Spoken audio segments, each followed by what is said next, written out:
Hello નમસ્કાર વિદ્યાર્થી મિત્રો, વેદ ડિજિટલ એજ્યુકેશનમાં આપ સર્વે વિદ્યાર્થી મિત્રોનું સહૃદય હાર્દિક સ્વાગત છે।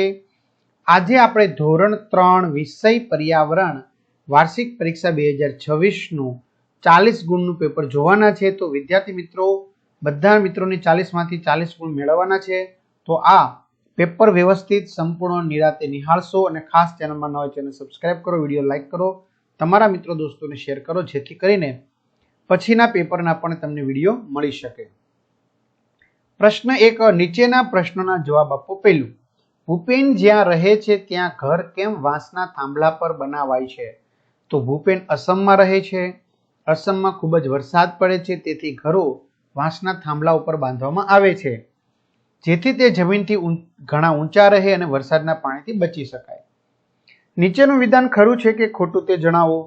ટપાલ પેટીનો રંગ કાળો હોય છે, ખોટું। કેવો હોય છે? તો તમારે મને કમેન્ટ કરવાનું છે। ઘણા બધા વાલી વિદ્યાર્થી મિત્રોની કમેન્ટ આવે છે કે સર અમારા આવા પેપર જોતા હોય તો ધોરણ 3ના સરસ મજાના વાર્ષિક પરીક્ષાના પેપરો તમને મળી જશે। દરેક વિષયના 4-4, 5-5 પેપર સોલ્યુશન સાથે મળશે। ક્યાંથી? તો આપણી વેદ ડિજિટલ એજ્યુકેશન નામની એપ્લિકેશનમાંથી, બરાબર। અને ધોરણ 3ના 4ના દરેક વિષયના પાઠવાઇઝ વિડીયો પણ મળશે। તો ગૂગલ પ્લે સ્ટોર કે જ્યાંથી આપણે ગેમ ડાઉનલોડ કરીએ તો ત્યાં જઈને વેદ ડિજિટલ એજ્યુકેશન નામની એપ્લિકેશન ડાઉનલોડ કરો, ઓપન કરશો, પેજ ખુલ્યામાં તમારા પોતાના મોબાઈલ નંબર નાખો, સેન્ડ ઓટીપી કરો, 4 આંકડાનો ઓટીપી નાખશો એટલે પેડ કોર્સમાં ધોરણ 3માં તમે પીડીએફ મેળવી શકશો। 3 થી 12માં ધોરણ 3 કે ધોરણ 4ના વિષય પ્રમાણે પાઠવાઇઝ વિડીયો જોઈ શકશો। એમાં પર્યાવરણ હશે, બરોબર, વિજ્ઞાનની જગ્યાએ।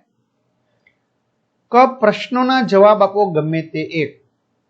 પોસ્ટ ઓફિસમાંથી શું શું મળે છે? તો પોસ્ટ ઓફિસમાંથી પત્ર વ્યવહાર માટે જરૂરી પોસ્ટ કાર્ડ, આંતરદેશીય પત્ર, પરબીડિયા, ટપાલ ટિકિટો, મની ઓર્ડર ફોર્મ વગેરે નિયત કિંમતે મળે છે। મોહનભાઈને એમની દીકરીને પૈસા મોકલવા છે તો તેઓ શું કરશે? મોહનભાઈને તેમની દીકરીને પૈસા મોકલવા છે તો તેઓ પોસ્ટ ઓફિસમાં જઈને મની ઓર્ડર કરશે। પ્રશ્ન 2, પ્રશ્નના જવાબ લખો। કૃષ્ણા તેની બહેનનું કેવી રીતે ધ્યાન રાખે છે? કોલેજ જતા પહેલા કૃષ્ણા તેની બહેનને શાળાએ છોડી જાય છે। કોલેજથી આવીને તે પોતાની બહેન કાવેરી સાથે જમે છે। પ્રશ્ન 3, પ્રશ્નોના જવાબ લખો। કુંભારને ઘડો બનાવવા કઈ કઈ વસ્તુની જરૂર પડે? કુંભારને ઘડો બનાવવા માટી, પાણી અને ચાકડાની જરૂર પડે। ખાલી જગ્યા પૂરો। નકશામાં વિગતો દર્શાવવા માટે નિશાનીઓ વપરાય છે। નકશાના ઘર માટે આવો સંકેત વપરાય છે। નકશામાં હોસ્પિટલ દર્શાવવા માટે આ રીતે સંકેત વપરાય છે। નકશો કવિને ઉપયોગી નથી। પ્રશ્નોના એક શબ્દમાં જવાબ આપો। રૂ આપણને કયા છોડમાંથી મળે છે? તો રૂ આપણને કપાસના છોડમાંથી મળે છે। પ્રશ્નોના જવાબ લખો ગમે તે એક, પરંતુ આપણે બંનેના લખવાના છે। ઊનના કપડા સામાન્ય રીતે શેમાંથી બનાવવામાં આવે છે? ઊનના કપડા સામાન્ય રીતે ઘેટાઓના ઊનમાંથી બનાવવામાં આવે છે। શણના રેશામાંથી કઈ કઈ વસ્તુઓ બનાવવામાં આવે છે? શણના રેશામાંથી છણિયું, કાપડ, કંતાન, કોથળા, પગલૂછણિયું, સૂતળી, દોરડા, કેરી બેગ વગેરે બનાવવામાં આવે છે। પ્રશ્ન 5, માગ્યા મુજબ લખો। દડાથી રમાતી 2 રમતના નામ લખો। Cricket, hockey, tennis. પ્રશ્નોના જવાબ લખો। તમે કઈ કઈ રમત રમો છો? તો હું લંગડી, kabaddi, kho kho, cricket, chess, table tennis, દોડ, વોલીબોલ, ઊંચો કૂદકો, લીંબુ ચમચી, કોથળા દોડ વગેરે રમત રમું છું। બંધ બેસતા જોડકા જોડો। હળદર શેના માટે ઉપયોગી છે? શરદી, ઉધરસ, અજમો પેટનો દુખાવો, લવિંગ દાંતનો દુખાવો। નીચેના સ્વાદ કયા પદાર્થોમાંથી મળે છે તે જણાવો। મીઠો સ્વાદ મધ, કેળા, લાપસી, પેંડા, બરફી, સાકર, ખજૂર, શેરડી। કડવો કારેલા, લીમડો, મેથી, કાળી જીરી। સાચો વિકલ્પ શોધીને લખો। પાણીનો મુખ્ય સ્ત્રોત કયો છે? વરસાદ। માધો કયા ગામમાં રહેતી હતી? બાજલપુર। પ્રશ્નોના જવાબ આપો। પીવાનું પાણી આપણે ક્યાંથી મેળવીએ છીએ? તો પીવાનું પાણી આપણે કુવા, બોર, સરોવર કે નદીમાંથી મેળવીએ છીએ।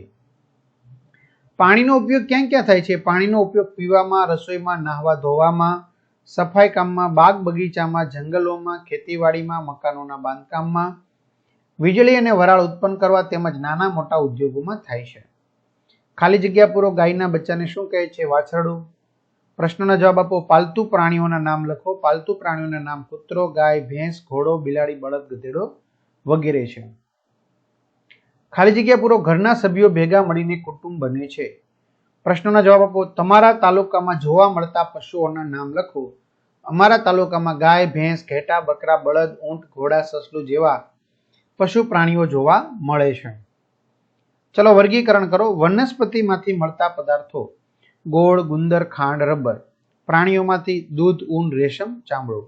તો આ રીતે વિદ્યાર્થી મિત્રો સરસ મજાનું સોલ્યુશન જોયું. તો તમારે આગળના પેપરમાં કેટલા માર્ક્સ આવ્યા કમેન્ટ કરજો અને બધા વિદ્યાર્થી મિત્રોને 40 માંથી 40 ગુણ પ્રાપ્ત થાય એવી શુભકામના પાઠવીએ છીએ. બધાને ઓલ ધ બેસ્ટ. અસ્તુ. જય હિન્દ, જય ભારત.